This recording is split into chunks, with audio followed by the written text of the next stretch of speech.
penultimate headliner this evening, or this late afternoon now, is Professor Luciano Floridi, who is a Professor of Philosophy and Ethics of Information at the University of Oxford and Director of Digital Ethics Lab. Now, Luciano has worked closely on digital ethics with the European Commission, the German Ethics Council, and the UK with the House of Lords and the Cabinet Office.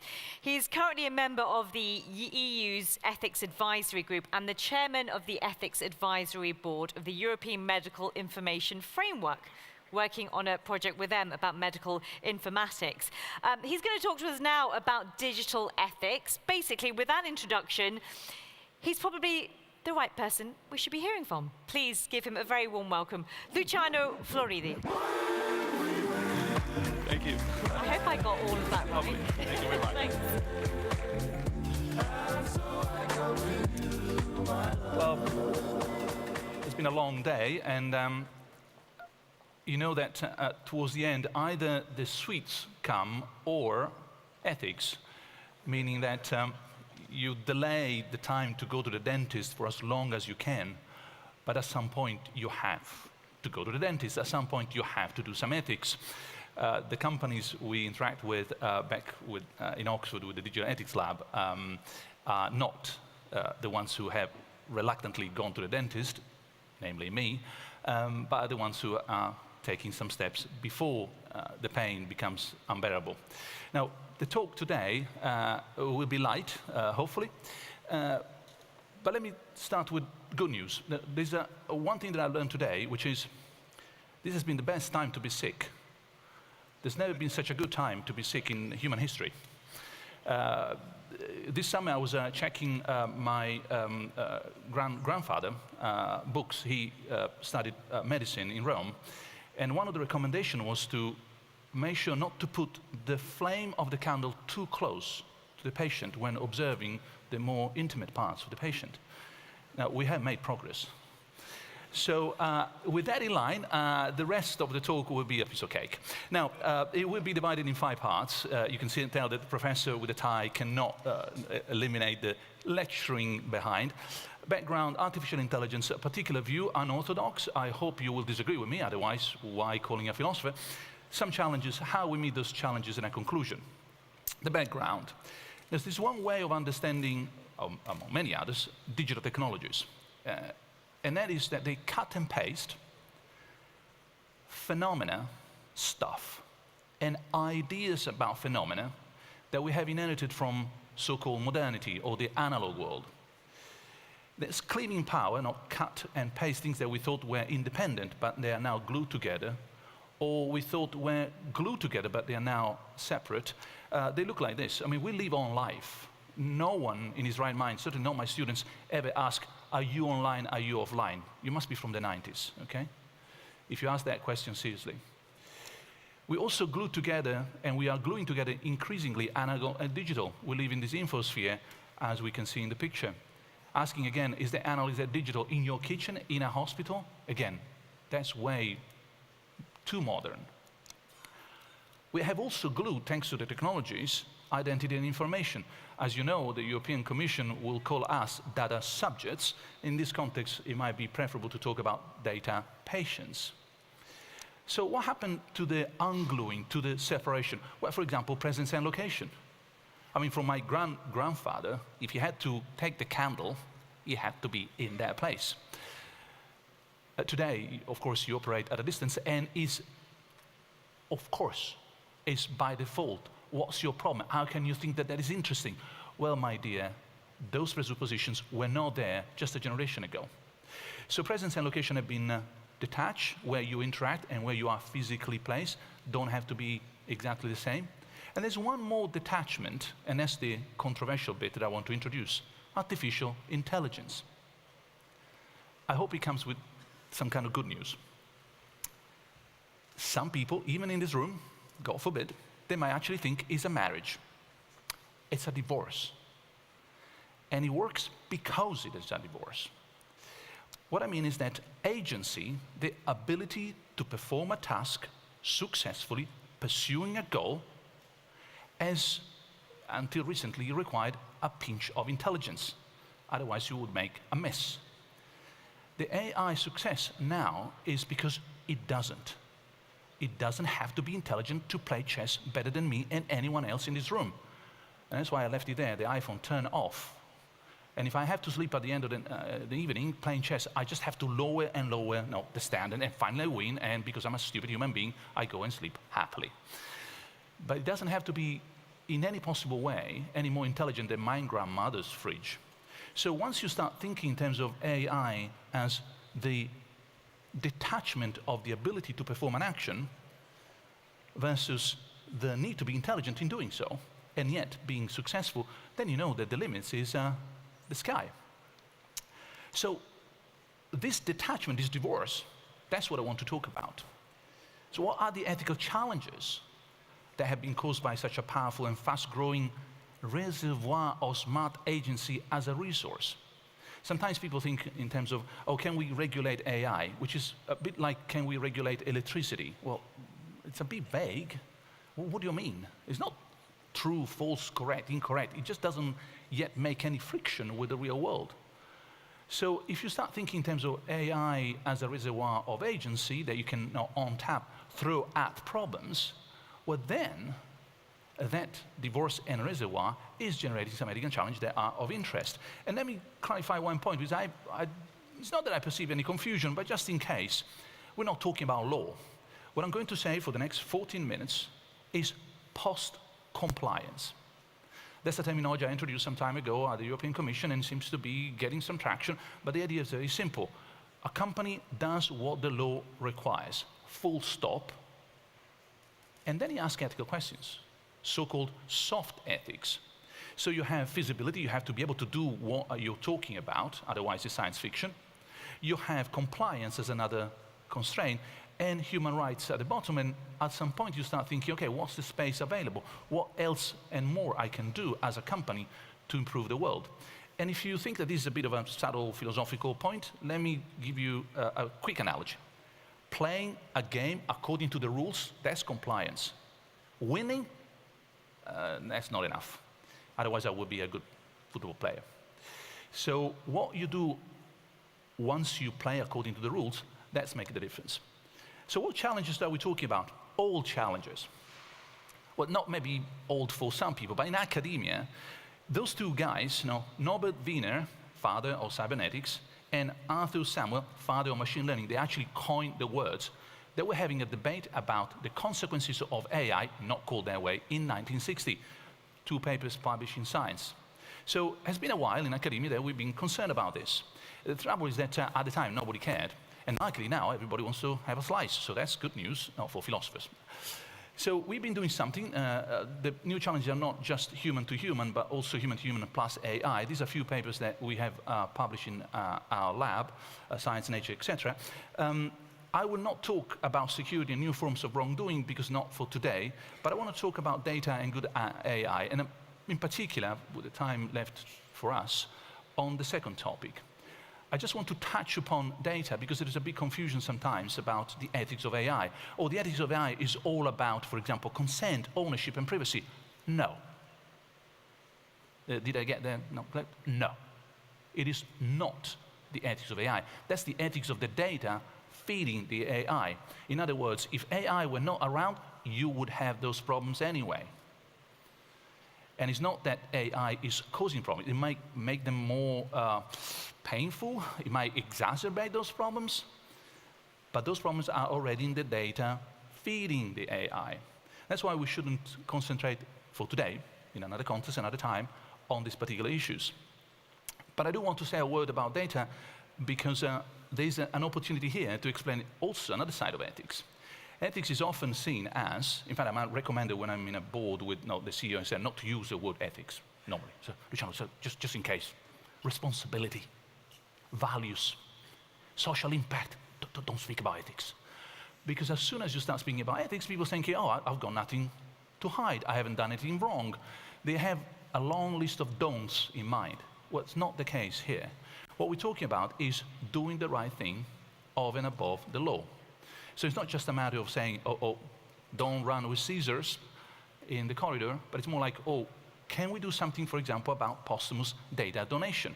That's a project that we developed with Microsoft last year, because we discovered that even the NHS back in the UK didn't have an easy way in which me, the patient, could actually donate his medical records for research. I could donate my blood, my brain, my body, but not my data. That's bizarre.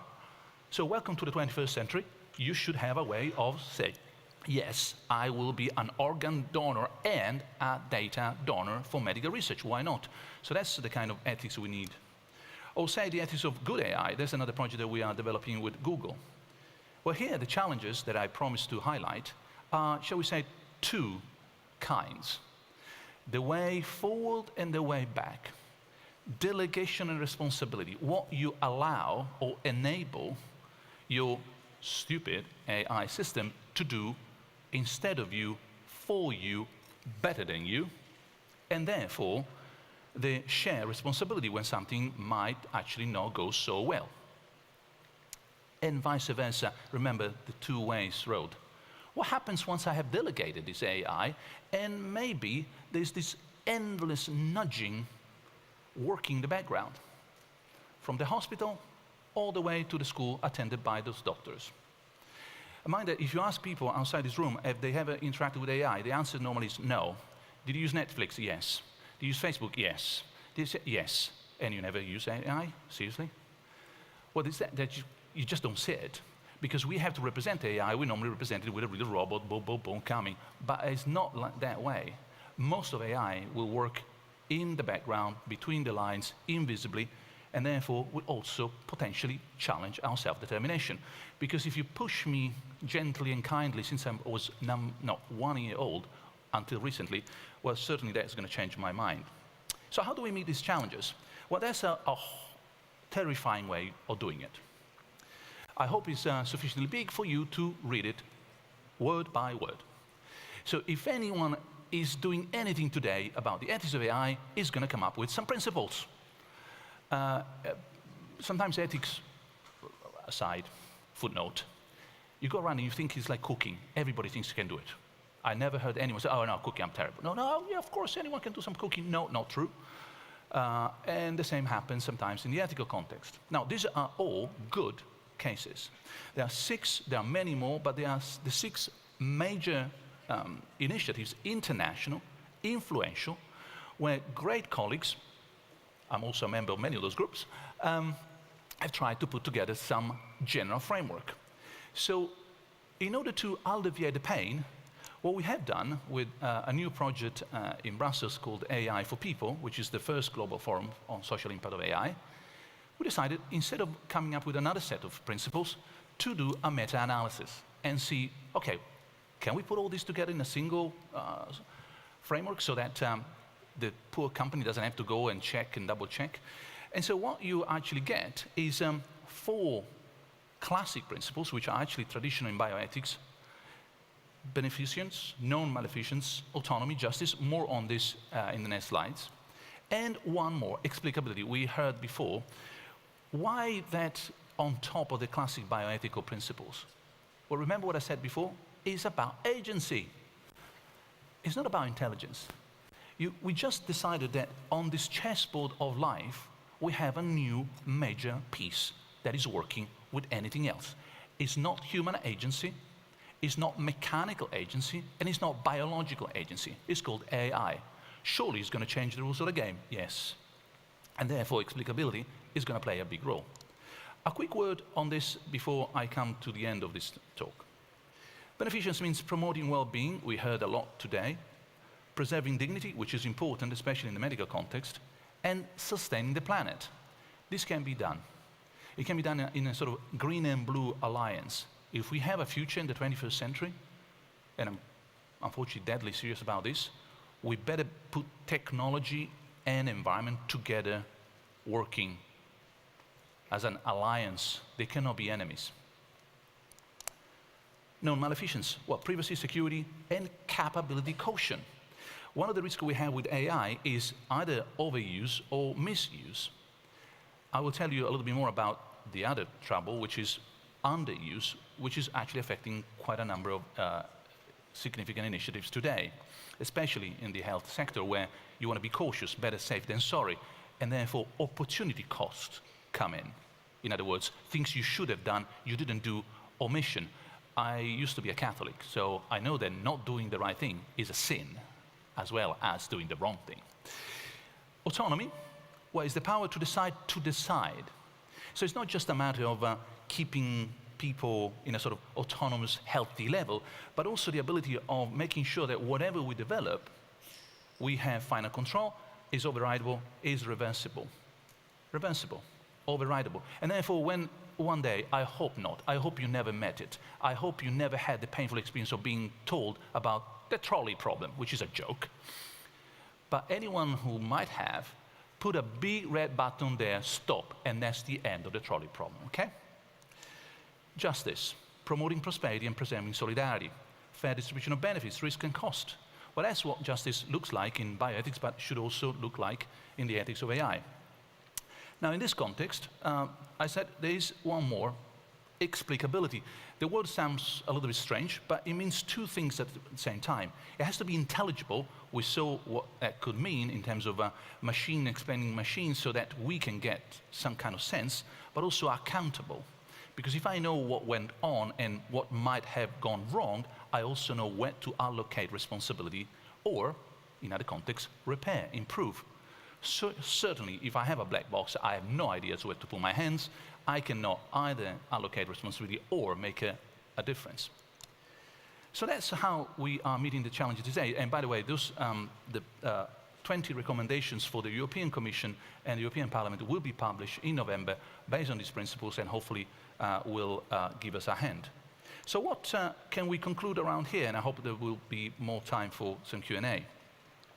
Well, AI and digital technologies at large have done something quite interesting. They have democratized vulnerability. It sounds like a bit of a mouthful, but if you think of it, today, thanks, quote unquote, to digital technologies, you might be someone who actually bought a ticket from British Airways. And isn't that a democratization of vulnerability? The rich and the poor, the guy who get a discount and the first-class citizen, they all got their data stolen anyway. So vulnerability is way more encompassing than it used to be, which means that perhaps we could also start thinking in terms of an anthropology, in other words, a conception of a human being as more fragile. Remember when I said, no, we're coming from modernity, and modernity has this funny model about ourselves. We self-describe ourselves as if we were rational. Seriously. You just have to read what is written on a packet of cigarettes to understand rationality, okay? That we are well-informed, seriously. The same person with the same banknote will buy the packet of cigarettes and a lottery ticket. Yeah? And therefore robust. In other words, that AI will be with us as a form of agency, and we will have the shoulders that surely can take it. No, we can't. So we need to be careful. Now, I'm coming to the end, and here are some more generic recommendations from a philosopher, if you allow me. I don't think that the next challenge really is going to be technological innovation, not least because if you have enough money, you can buy the next startup. But the governance of the digital is what is going to make a difference. What we do with the rules of the game, no matter what innovation we are going to throw at the next generation. What we should do is to think more deeply. The English there is incorrect, but no, I thought it made more sense in that slide. We should be more mindful about the consequence of what we're doing, which doesn't mean to be careful. We should dare, but dare intelligently and informatively. We should care more, and therefore remember that Augustine used to say, one of our founding fathers, love and do whatever you wish. So in our context, care and innovate. And design better, much better than we're doing now. And with that, I'll thank you very much for your attention. Thank you so much. Have you never bought a packet of cigarettes and a lottery ticket at the same time? Not a smoker. Otherwise, I wouldn't stop speaking about it. No. But and never a lottery ticket in my whole life. Perhaps try the both. Who knows? It's an exciting prospect. So bold. Stay with us, won't you? We're just going to ask a couple of questions here from the floor. Please do raise your hands Well done, by the way. That's a really lovely and creative way of telling so much detail in a presentation. Any questions for Professor here? Gentleman just here at the front. Anybody on this side that I didn't just catch? And gentleman at the front. So we'll just bring a microphone to you there, and then second question here. Hello, my name is Rajesh. I work for Conduit. It's a digital interactions company. Thank you for this talk. I probably need much more voice on this side. Yeah, just bring it straight up. There we go. Lovely. Okay, is that better? Okay, perfect. Great. So yes, we talked about ethics, and we talked about the recommendation to the EC. Now, what happens in terms of violations, which are bound to happen because economies are driven by human enterprise, and we cannot stop people from doing what they do in order to extract the data that should not be looking at ethically. For example, you can see the kind of data that our smart devices are continuously collecting. The beneficiaries are not the users, but the companies that are sponsoring that. They say in the world of the internet, if it's free, you are the product. And for smart devices, if you pay for it, you're still the product. Mm-hmm. So what kind of sanctions have been recommended for violations against these, let's say, the ethical principles or the EC will lay out? Sure. No, thank you. That is, as you may imagine, a very hot issue and a big one. Allow me to perhaps take a different view rather than saying disagree. With some of the things that you said. I mean, the data we have can be divided into personal, very intimate data, as in my data, my hand, what makes me, me, and that's one thing. And then there's my data as my football team, my airline, my, my shoes. They don't make me, me. No, they kind of belong to the area where I am positioned. So we should be careful about personal data, just the same thing, because mine means three things. Remember, my hand, my football team, my shoes. And when it comes to my data as my football team, my data as my shoes, well, we should allow companies to do pretty much what they want. But when it comes to my data as what makes me, me, well, that becomes a little bit more sensitive. And at that point, we want to have social rules that make a difference. Now, remember that we are at a very early stage. This is a philosopher speaking. We just started this digital revolution. We should also give us time to get there intelligently. So I hope, and I would like to see happening, that in the next generation or two, they will be mature enough to know exactly what my shoes, my data, my football team, my data will be fine, and what my personal data, sorry, you should be a little bit more careful. Now, we're not talking about sanctions. What we're talking about, and that's the last thing I want to say on this, is a story we shouldn't buy. The story is you can't stop technology, and technology is developing so fast you will never catch up. Whoever introduced this catching up idea in the first place? We're not catching up. We are directing. It's a fundamental difference. Society tells industry where to go. How fast we go there, even faster if we like the place. More slowly if we have no idea. So in the best scenario, we, the people, a moment of American history, we set up the direction of evolution. How fast we go there? Well, that needs the real enterprise that is represented in this room so well. Okay, thank you. I hope that's answered your question, but if there is an issue about misuse of data, we're going to be discussing that in the next panel session, so that might be of interest to you as well. Just briefly, if you can, just running out a bit of time, but a quick question, thank you. Okay, so maybe just two remarks. First, that machine ethics is projection of human ethics, and we never have agreed of anything like single human ethics or a common definition of common good. It's really a problem. And the other question is about this explicability, because if you have an algorithm and the explicability is that using this amount of data and using this 100 of factors I got the maximal score for this one is not something that a human can explain. So it's probably like having your thoughts. They are not on single neurons.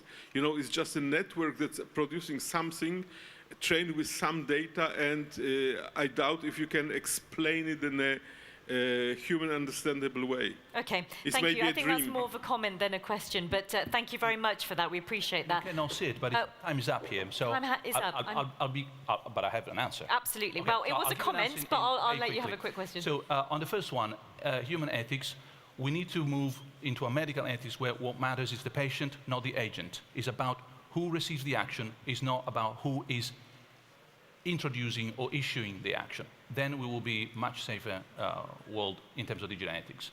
Second point about explicability, well, remember that in social science, in everywhere else in life, we have very vague explanations about what went on. Why Peter and Mary got divorced? Very vague. We have a mechanistic understanding of explicability, normally, which we try to import from Newtonian physics into something that is non-Newtonian. Clearly, we have a problem, but expand your understanding of explicability, oh, there's plenty of, more stuff that goes on there that could teach us a lesson. Thank you. Professor Luciano Floridi, thank you so much. Thank you. Appreciate your time.